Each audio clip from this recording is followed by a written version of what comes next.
llamo Alejandro Rodríguez y trabajo en ITG ayudando a personas con problemas de adicción. Y bueno, yo vengo un poco de aguafiestas hoy. He estado pensando estas semanas atrás de qué hablar, buscar algún tema que no aburra.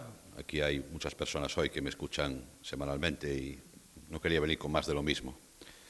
Y bueno, he empezado a mirar un poquito pues, cómo están las cosas en el mundo de las adicciones, un poco siguiendo el espíritu que tiene este congreso, ¿no? De ver un poco, bueno, cuáles son los avances, cómo evoluciona la adicción a nivel mundial. Y la verdad que el panorama es desolador, es complicado, ¿no? Por eso digo que traigo malas noticias y traigo muchas preguntas, no traigo soluciones definitivas, que más quisiera yo, ¿verdad? Pero muchas preguntas que a lo mejor nos hacen reflexionar como, bueno, como adictos, los que sean, y adictas, como profesionales y como, bueno, sociedad en general, ¿no? El hecho es que la adicción avanza en con sus distintas máscaras, pero avanza inexorablemente. Y además los índices de recuperación están siendo preocupantemente bajos. Más allá de esas páginas web que anuncian maravillosos porcentajes de recuperación en algunos centros de recuperación, que hablan de casi de centros milagro, ¿verdad? Todo esto voy a hacer un paréntesis. Cuando alguien busque un centro, que investigue, que profundice, que intente hablar con usuarios anteriores, cuidado con esas páginas web que anuncian porcentajes de recuperación maravillosos. Cierro paréntesis. Bueno, datos concretos de cómo están las cosas, ¿no? El otro día, revolviendo, investigando un poquito, encontré uno muy peculiar, ¿no? La evaluación de programas de tratamientos del Observatorio Argentino de Drogas dice que el porcentaje de pacientes reincidentes en los centros de recuperación es del 70%. A partir de ahí, seguí mirando, los datos en España, Europa y el resto del mundo son similares. Por si esto fuera poco, empieza a haber indicios como de resignación, como de que, bueno, sí, se recupera poca gente y es que es normal, es que es así, es que esto realmente no tiene mucho arreglo. Es curioso, empiezas a encontrar testimonios, ¿no? Parece que se asume que tiene que haber adictos y que quizá no tengan que recuperarse, que quizá no haya que esforzarse tanto y dedicar tantos recursos a recuperar adictos, ¿no? Y asumir un concepto de lo que es un adicto falso, indigno e insuficiente, pero seguramente rentable para algunos. Esto es curioso. Como decía Raymond Chandler en sus relatos policíacos, ¿no? Sigue el rastro del dinero. Esto es muy curioso también, es bueno hacerlo también en el campo de las adicciones. El botellón, ¿no? El famoso botellón que tenemos aquí en España y en otros países, ¿no? El problema del botellón parece ser que manchan, que ensucian, que hacen ruido. El problema del botellón es que se enfrentan a la policía. Y sí, estos son problemas, sin duda, ¿no? Pero parece que el problema del botellón no es que haya miles y miles de adolescentes en este país drogándose de una manera terrible. No, el problema es que manchan. Es curioso, ¿no? Parece que hay que buscarles un sitio, hay que buscarles un sitio donde se pongan como monas sin molestar y manchando lo menos posible. Es curioso cómo se empiezan a enfocar ciertas situaciones, ¿no? Es un poco absurdo. Y decía que había señales de resignación. Parece que hay señales de rendición, de que esto de los adictos es una cosa que no tiene mucho arreglo. Un director de una comunidad terapéutica muy importante dijo lo siguiente en una entrevista de televisión: un tratamiento es exitoso cuando mejora la calidad de vida de una persona o logra reinsertarse en la sociedad. Para mi gusto, los paradigmas de recuperación de plantearse una abstinencia de por vida son excesivamente altos. En Alcohólicos Anónimos son demasiado tajantes al decir que tomar una copa es una recaída. Esto lo dice un tipo que es un profesional de prestigio con todas las comillas que queráis ponerle. Una psicóloga famosa en un país sudamericano que participa en muchos programas de televisión, dice que son contados los casos en los que se deja por completo la sustancia. Yo pretendo la cura en un sentido modesto, cuando el individuo logra cierta responsabilidad con respecto a la sustancia que consumía. Si consigue calidad de vida, pero aún sigue consumiendo, para mí es un individuo recuperado.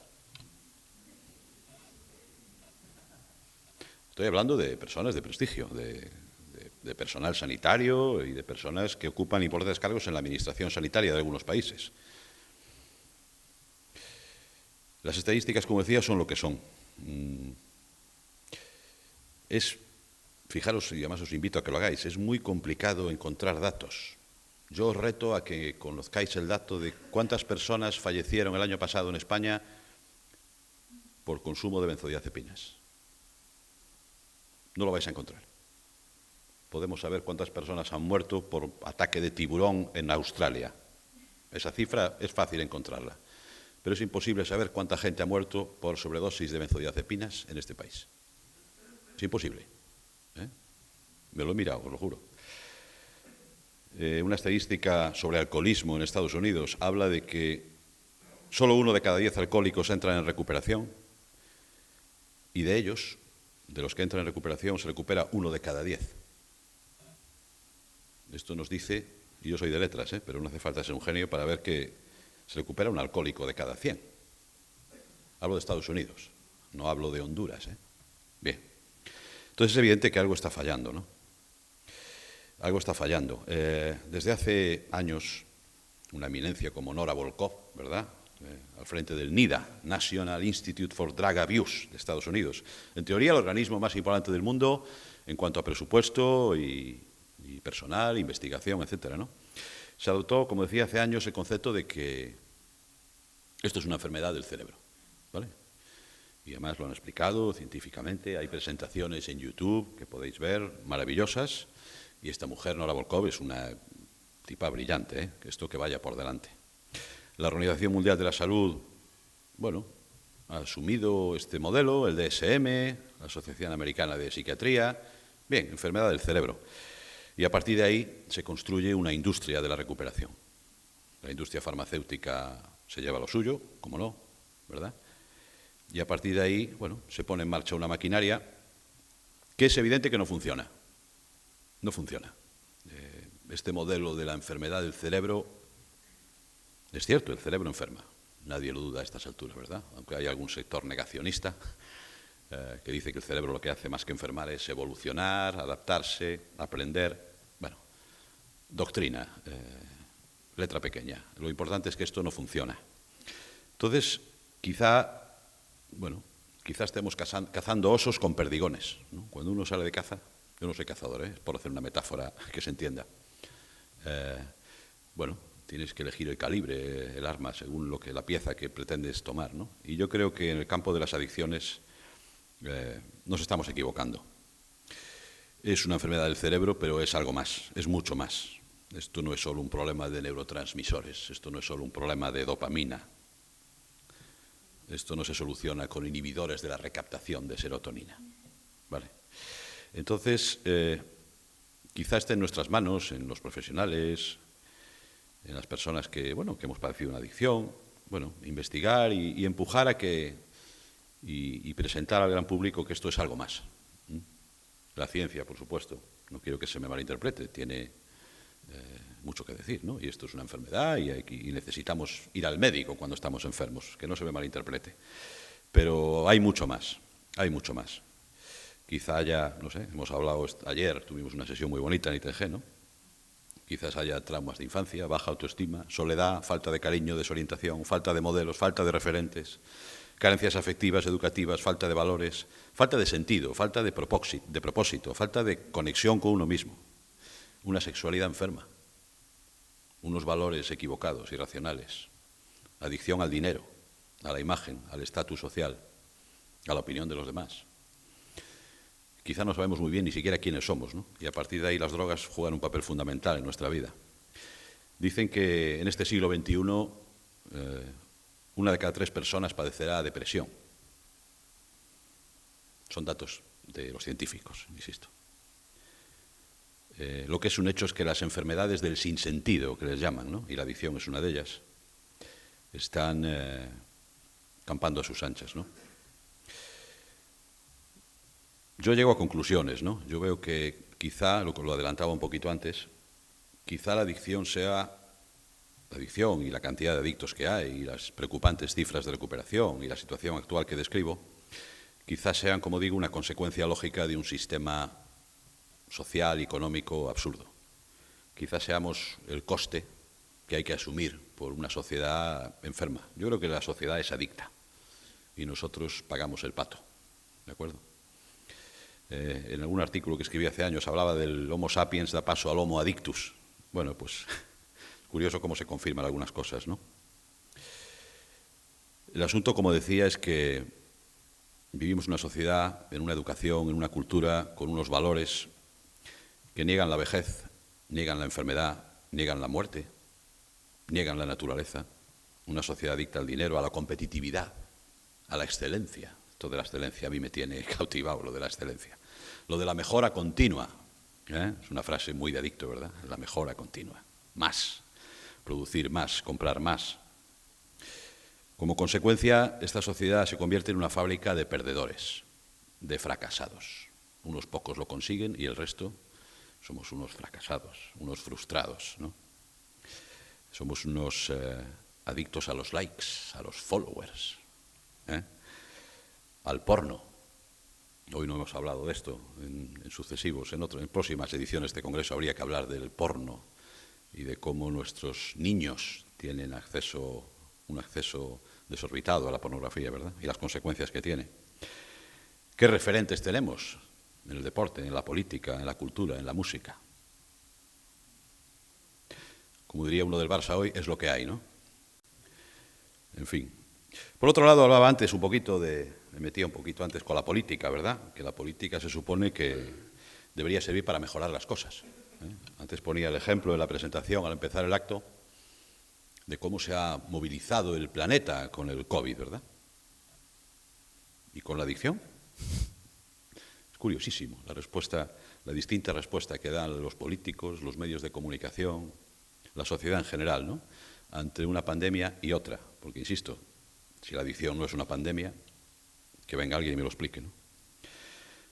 Entonces es curioso cómo cada vez que la clase política, los legisladores quieren dar pasos hacia pues, la limitación de, pasos tímidos realmente, ¿vale? Porque lo que se plantea es prohibir la publicidad en determinados horarios, en determinados espacios, con el tema del juego, pues alejar las casas de juego de los colegios, de ciertos centros, limitar el número de casas de juego por zonas, hacer un estudio que es muy interesante, del nivel socioeconómico de las zonas donde se asientan las casas de juegos, en fin, un campo en el que yo creo que cualquier ser humano vería lógico avanzar, ¿no? Y es curioso, cuando se quieren dar pasos en este sentido, la brutal reacción opuesta que hay. Están ganando los malos, ¿vale? Están ganando, y están ganando por goleada, están ganando por paliza. Es curiosísimo. Antes, hablaba Gerardo de los temas de juego, ¿no? Todo lo podemos aplicar a casi cualquier cosa. Comentaba también antes la situación en Estados Unidos con la crisis de opioides. Es increíble, hay documentales interesantísimos que os recomiendo, que hablan de ciudades ya de un tamaño, ciudades de 80, 90, 100.000 habitantes, ¿no? Y cómo hay una generación prácticamente entera que ha desaparecido del mapa, ¿no? Es escalofriante. Y más escalofriante todavía es que no son capaces de pararlo. No son capaces de pararlo, ¿no? Es algo tremendamente preocupante.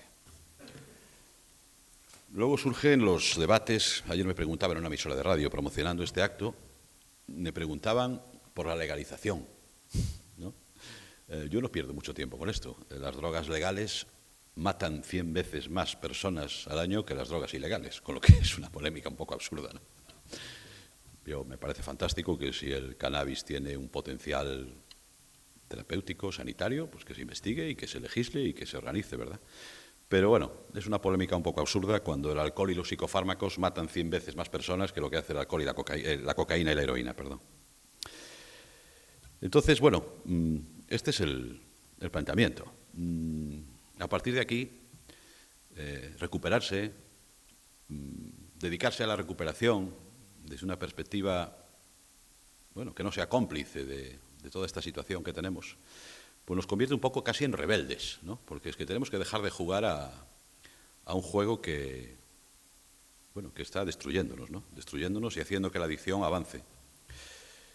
Hablaba antes de los valores que tiene esta sociedad en la que vivimos, ¿no? Y son así, tenemos que reconocerlo. Y a muchos nos han educado en ellos y yo creo que es bueno reconocerlo. Reflexionar también acerca de los valores que estamos transmitiendo a nuestros hijos, los que somos padres y madres. Yo estudié con los padres jesuitas. A mí los padres jesuitas me inculcaron, intentaron inculcarme que teníamos que ser los líderes de la sociedad, que teníamos que ser la élite de la sociedad. Claro, cuando un niño va al colegio y le dicen estas cosas, sales con un lío en la cabeza tremendo, ¿no? Luego te ves que no eres capaz ni de liderarte a ti mismo y llega un enorme problema. Como decía,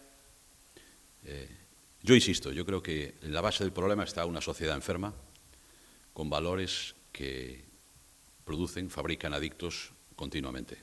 Adictos que buscan aliviar esa frustración y esa sensación de fracaso vital. Es curioso, yo en una sala de recuperación empecé a escuchar por primera vez lo que era la decencia, sí, con casi 40 años, se dice rápido. Quizá debería avergonzarme, pero bueno, lo que hay. La decencia, la dignidad, la amabilidad, la libertad, la de verdad, la honestidad, la amistad incondicional, la lealtad. Yo todo esto lo aprendí en una sala de recuperación. Y no debería ser así. Yo creo que no debería ser así. Yo creo que nadie debería tener que llegar a una situación como la que llegué yo, cuando entré en una sala de recuperación, para empezar a conocer valores, principios, brújulas que me diesen una orientación para aprender a vivir y desde ahí aprender a vivir sin la necesidad de consumir y poder recuperarme. Entonces, quizá tengamos que ir por ahí, ¿no? Hay una frase muy bonita de un poeta romántico inglés del siglo XVIII que se llama William Wordsworth, que yo la tengo muy anotada y la llevo siempre conmigo, que dice que las cosas realmente importantes en la vida son los pequeños, anónimos y olvidados actos de amor. Puede que me esté poniendo muy ñoño, ¿verdad? Bueno, yo creo que este cambio de valores es indispensable en la recuperación. Y después la dopamina, si queréis hablamos de dopamina después, ¿vale? Pero si no vamos a un cambio de valores, a un cambio de filosofía de vida, yo creo que esto se hace imposible, se convierte en un trámite y de ahí esas cifras de 70% de recaídos en los centros de ingreso de Argentina, ¿verdad?